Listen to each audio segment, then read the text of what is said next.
Hello everyone and welcome back to my YouTube channel GK quiz exam. और अगर आप हमारे चैनल पर नए हैं तो चैनल को सब्सक्राइब कर दें और बेल आइकन को दबा दें। इससे आपको न्यू वीडियोज़ की नोटिफिकेशन मिलती रहेगी। तो जैसा कि कल हमने यूनिक का complete biology one liner questions किया था, तो आज हम उसी से related biology top 25 asked questions in SSC and RRB करेंगे।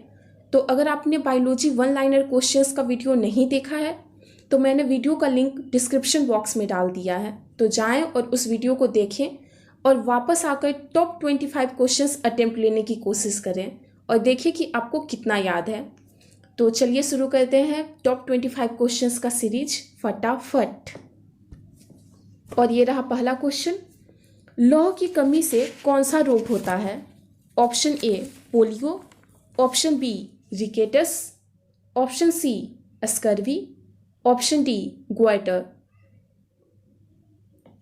और इसका सही आंसर है ऑप्शन डी ग्वाइटर।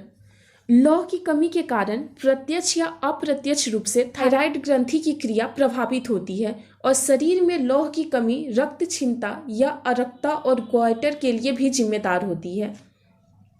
और अरक्ता क्या होता है? अरक्ता में हीमोग्लोबिन की मात्रा कम हो जाती है। अब चलते नेक्स्ट क्वेश्चन की तरफ। रबड़ आसानी से घुल जाता है। ऑप्शन ए कार्बन में, ऑप्शन बी पेट्रोल में, ऑप्शन सी बेंजीन में, ऑप्शन डी एसीटोन में। और इसका सही आंसर है ऑप्शन सी बेंजीन में। रबड़ अध्रुवीय होता है जिससे यह जल आदि में नहीं घुलता, लेकिन बेंजीन में घुल जाता है। अब चलते हैं नेक्स्ट क्वेश्चन की तरफ। निम्नलिखित में से कौन सा प्रोटीन नाखूनों में पाया जाता है?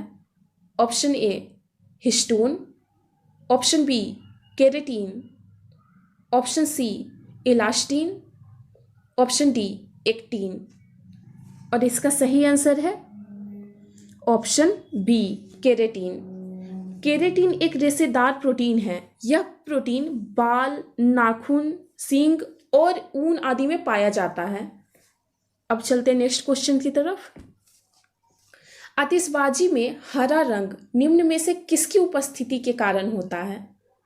Option A sodium, option B barium, option C strontium, option D magnesium. और इसका सही आंसर है ऑप्शन बी बेरियम। आतिशबाजी में हरा रंग बेरियम के कारण उत्पन्न होता है और आतिशबाजी के दौरान लाल चटक रंग स्ट्रांसियम के उपस्थिति के कारण होता है। अब चलते हैं नेक्स्ट क्वेश्चन की तरफ। गुर्दे की निस्यंदन इकाई कौन सी होती है? Option A axon, option B nephron, option C neuron, option D pith fibre. और इसका सही आंसर है ऑप्शन बी नेफ्रॉन।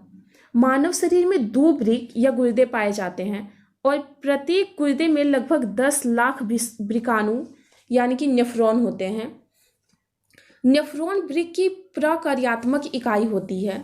गुर्दे की कार्यात्मक इकाई के रूप में वृकाणु रक्त का प्रारंभिक निस्यंदन पूर्ण करके निस्यंद से उन पदार्थों को दोबारा अवशोषण कर लेता है जो शरीर के लिए उपयोगी होता है तथा व्यर्थ पदार्थ मूत्र के रूप में शरीर से बाहर निकल जाते हैं। अब चलते नेक्स्ट क्वेश्चन की तरफ। हम शक्ल जुड़वा का जन्म तब होता है जब ऑप्शन ए हमेशा एक ही लिंग के, ऑप्शन बी कभी कभी एक ही लिंग के, ऑप्शन सी प्रायः एक ही लिंग के, ऑप्शन डी एक ही लिंग के सभी नहीं। और इसका सही आंसर है ऑप्शन सी प्रायः एक ही लिंग के। हम सकल जुड़वा एक ही प्रसव के समय एक ही भ्रूण के द्वारा जन्म लेते हैं, इसलिए हम सकल जुड़वा प्रायः एक ही लिंग के होते हैं। अब चलते हैं नेक्स्ट क्वेश्चन की तरफ। मानव शरीर में सबसे लंबी अस्थि है।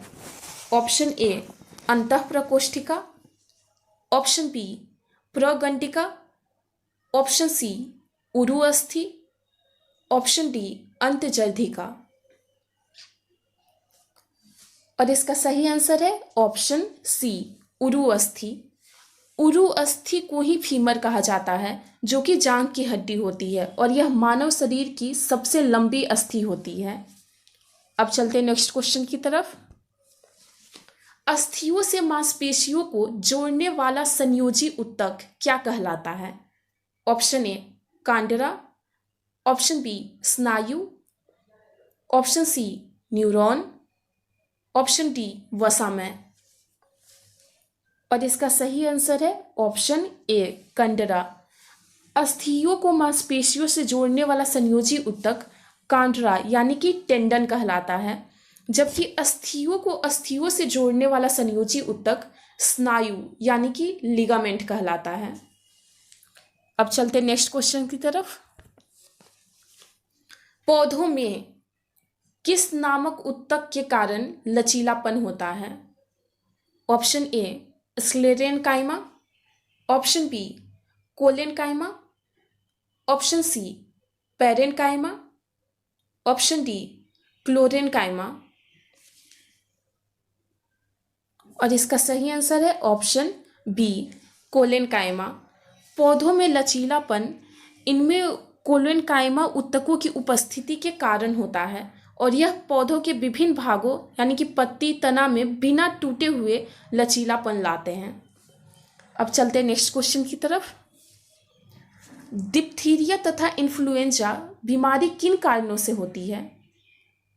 ऑप्शन ए वायरस तथा बैक्टीरिया क्रमशः, ऑप्शन बी बैक्टीरिया तथा वायरस क्रमशः, option C bacteria, option D जल प्रदूषण।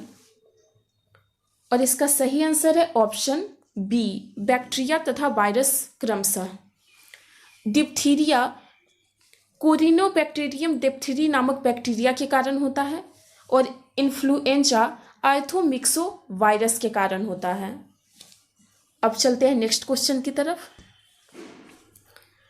हाथी के दांत का विशाल रूप से बढ़ा हुआ कौन सा हिस्सा है?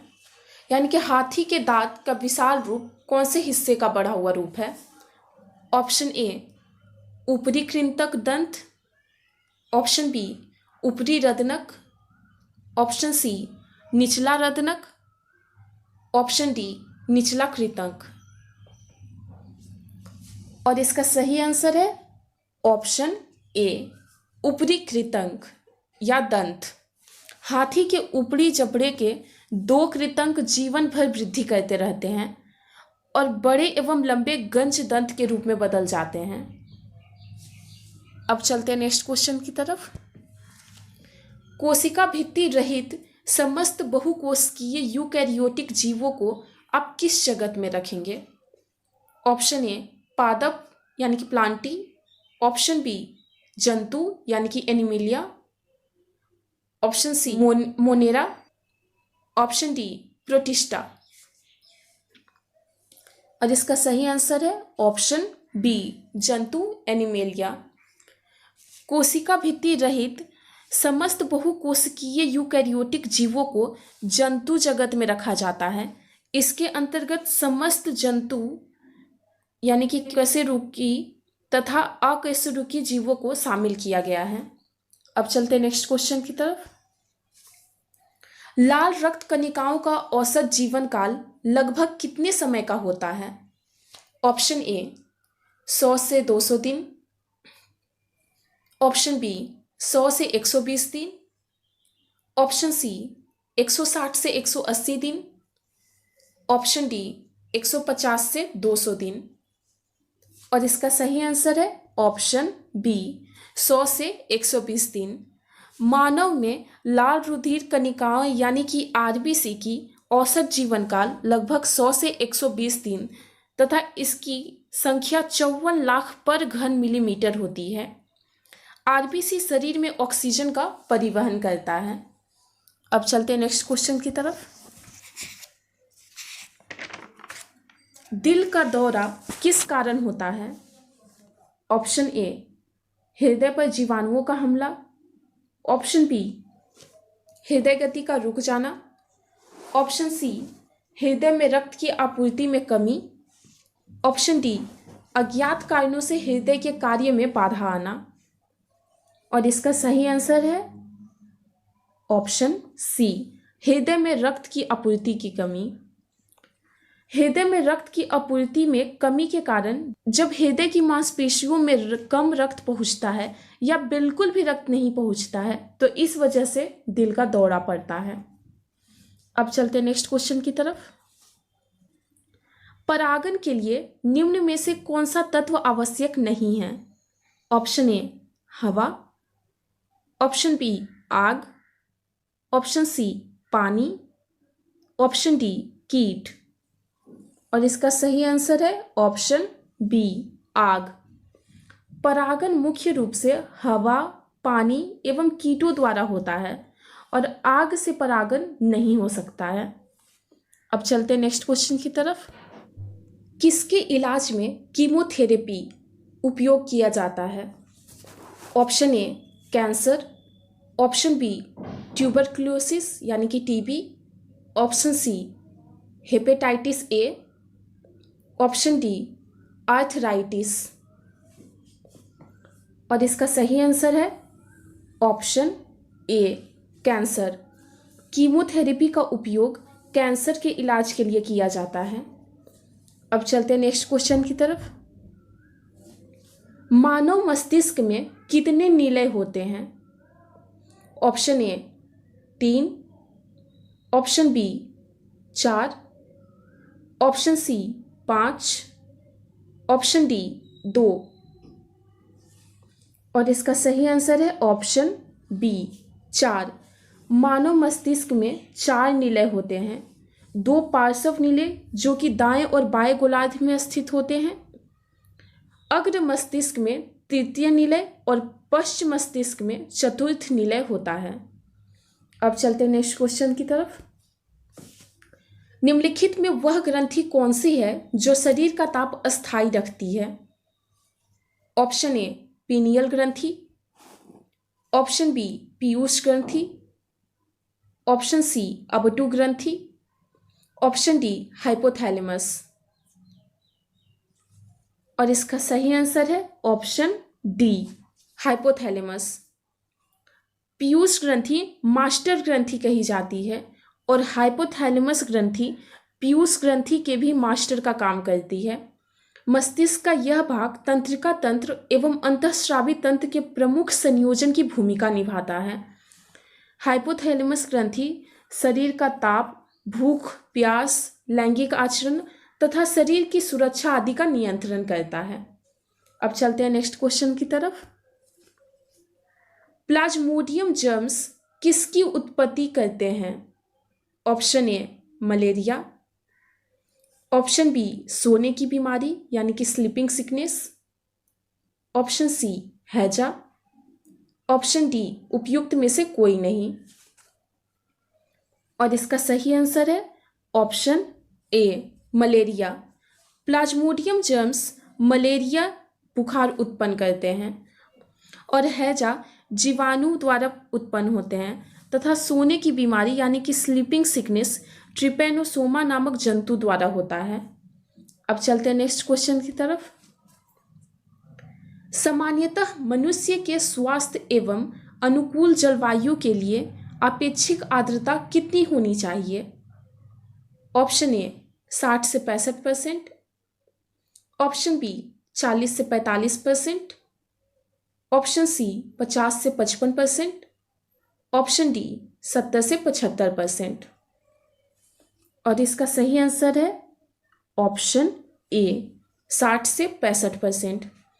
मनुष्य के स्वास्थ्य एवं अनुकूल जलवायु के लिए 23 डिग्री सेल्सियस से 25 डिग्री सेल्सियस तक का ताप तथा 60 से 65% आर्द्रता होनी चाहिए और एयर कंडीशनर कमरे को इसी ताप और आर्द्रता पर बनाए रखता है।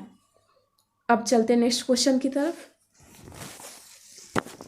वृद्धिकर हार्मोन बनाया जाता है ऑप्शन ए अबटू ग्रंथि द्वारा, ऑप्शन बी पीयूष ग्रंथि द्वारा, ऑप्शन सी जनन ग्रंथि यानी कि गोनड द्वारा, ऑप्शन डी हड्डियों द्वारा। और इसका सही आंसर है ऑप्शन बी पीयूष ग्रंथि द्वारा। वृद्धिकर हार्मोन पीयूष ग्रंथि द्वारा बनाया जाता है। यह हार्मोन शरीर की वृद्धि के लिए आवश्यक होता है। यह शरीर में प्रोटीन संश्लेषण, कोशिका विभाजन, ऊतकों का क्षय होने से बचाने आदि का कार्य को प्रभावित करता है। इसके असंतुलन से अनेक रोग हो सकते हैं। अब चलते हैं नेक्स्ट क्वेश्चन की तरफ। डायबिटीज मेलिटस किस हार्मोन के कम हो बनने से होती है? Option A insulin, option B glucagon, option C thyroxine, option D ecdysone. और इसका सही आंसर है ऑप्शन ए इंसुलिन।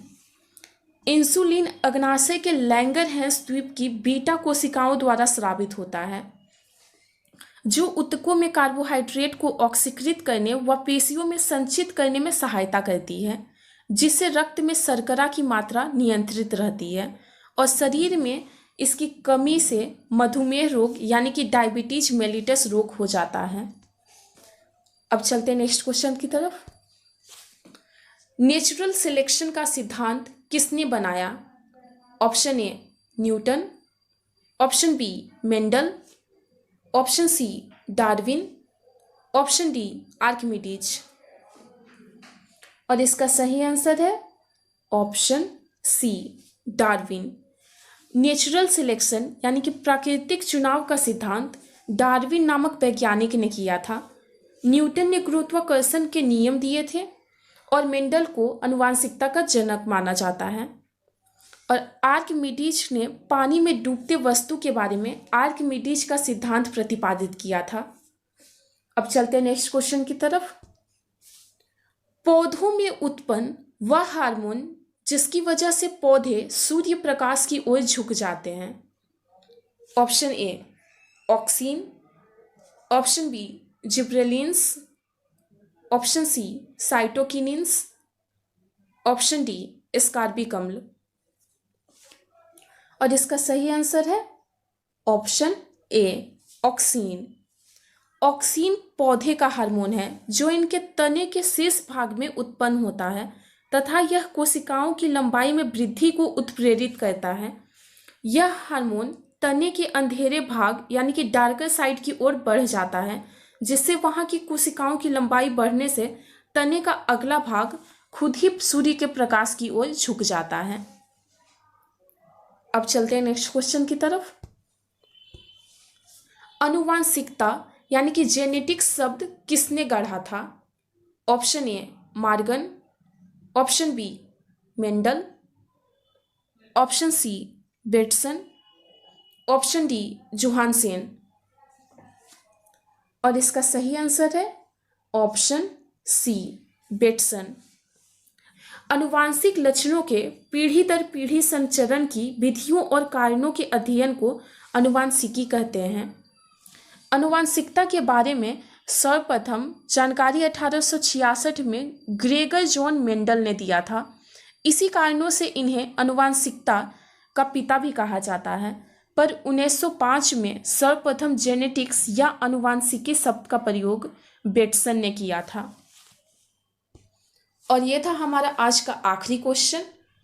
और अगर आपको वीडियो अच्छा लगा हो तो वीडियो को लाइक करना ना भूलें, और अगर आप हमारे चैनल पर नए हैं तो हमारे चैनल को सब्सक्राइब कर दें। Thank you.